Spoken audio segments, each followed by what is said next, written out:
I'm a strategy implementation consultant. And so what that means is I help people realize the things that they want to achieve for their organizations. But I do that through a business excellence lens and also through the lens of the various other disciplines and approaches that I've picked up over the years through working in operations and finance and IT and helping organizations get the performance they want.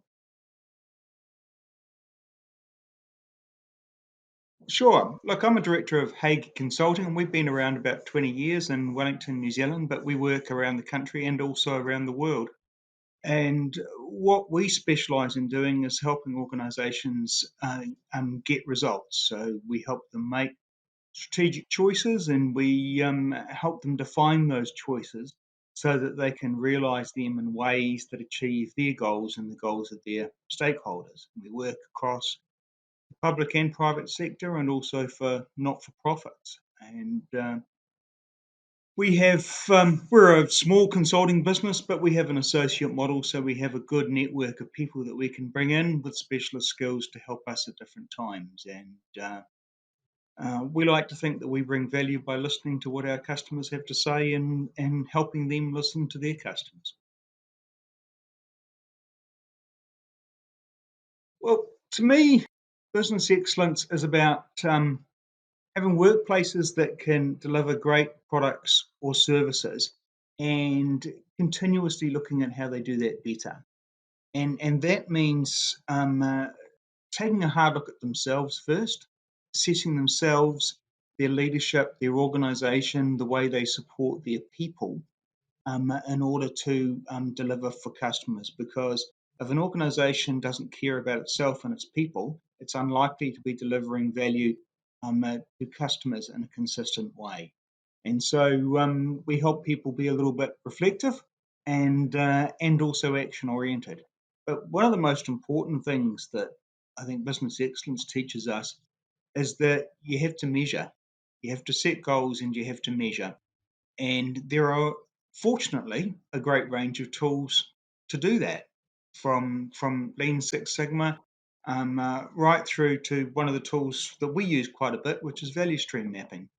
And to find a structured way of measuring how you deliver value to customers is a really, really helpful thing to do, because then it allows you to take a series of actions which can help you and your customers achieve better value. And that's a really positive thing.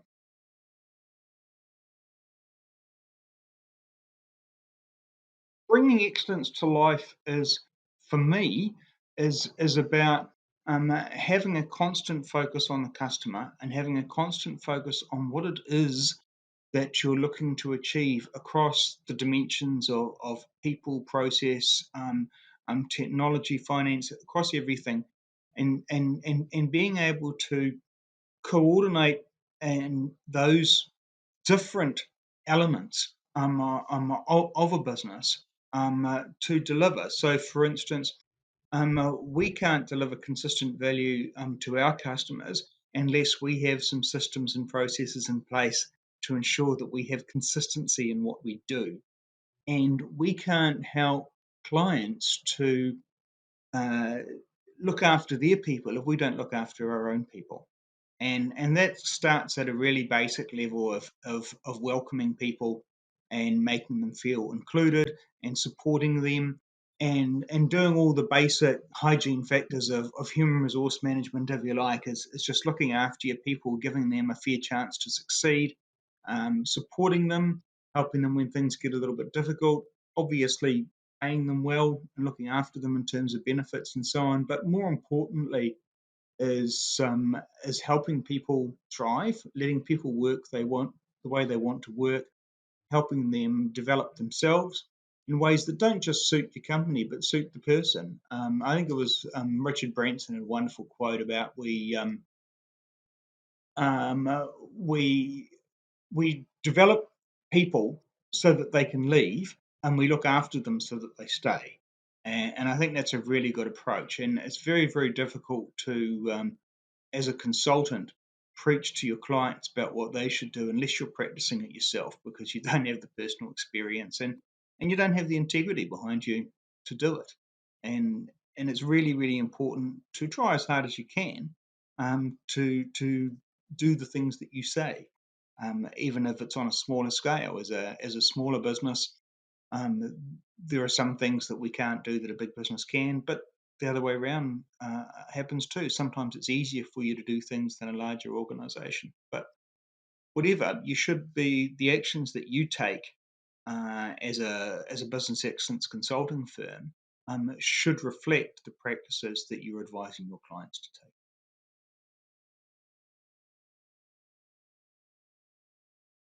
One of the things that strikes me about business excellence is its almost universal application. We've done work for uh, private sector in a range of industries across finance, banking, insurance, property management, and we can definitely see across all of those industries the opportunity to apply the principles of business excellence and the tools and approaches.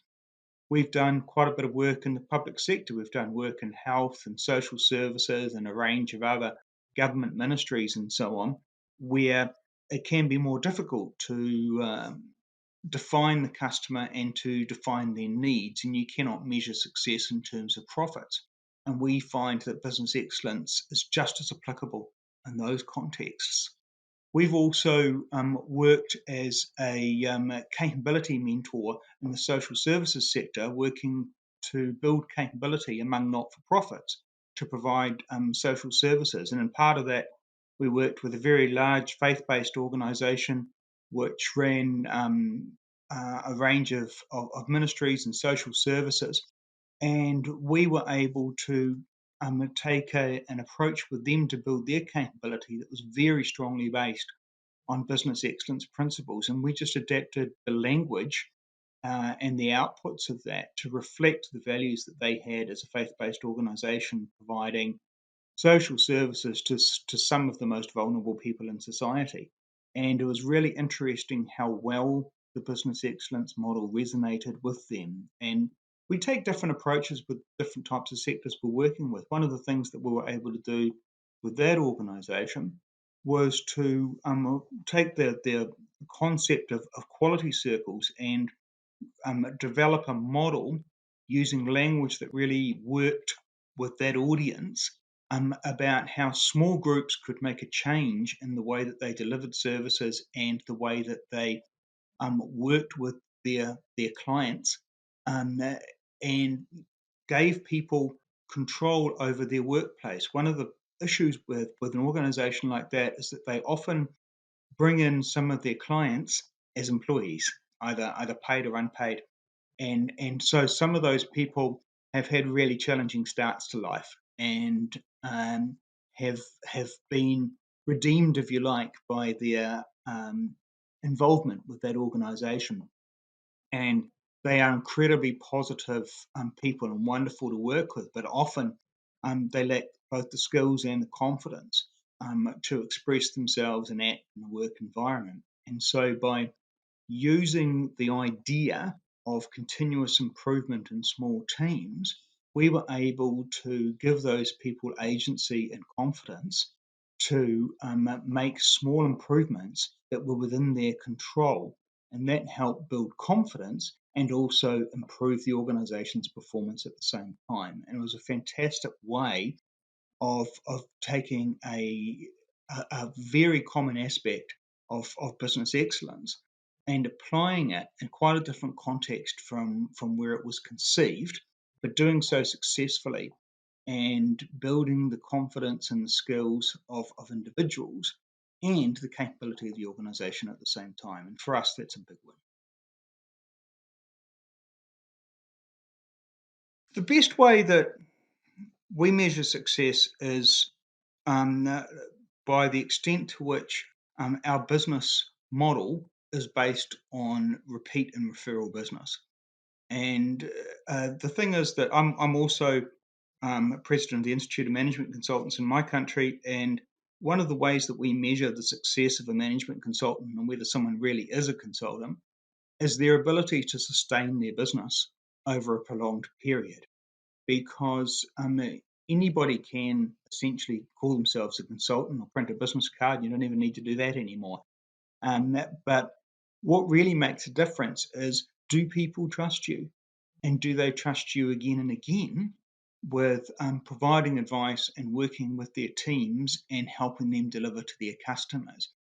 And so the the best, anyone can con someone once, but if somebody into into doing business with them, but if people come back to you again and again and tell their business associates and their friends and colleagues that they should talk to you, then what that is an indication of trust and an indication of integrity. And so, from our point of view, success is that people trust us enough to come back to us or to recommend us to other people they know.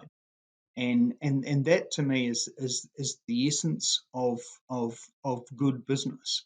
Is do people trust you enough to put their own reputation on the line and say, hey, you should talk to these folks?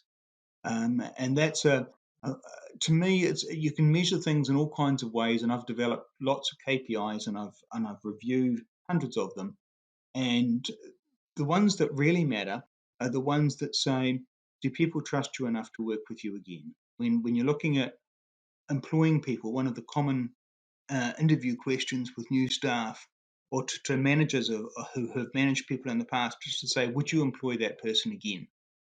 And I think that's a really good question to ask anyone who provides advice in the management space, and particularly in business excellence, is did they provide value, and would you use them again, and would you recommend them to somebody else? And so if that measure of success is good enough for our clients, then it's good enough for us.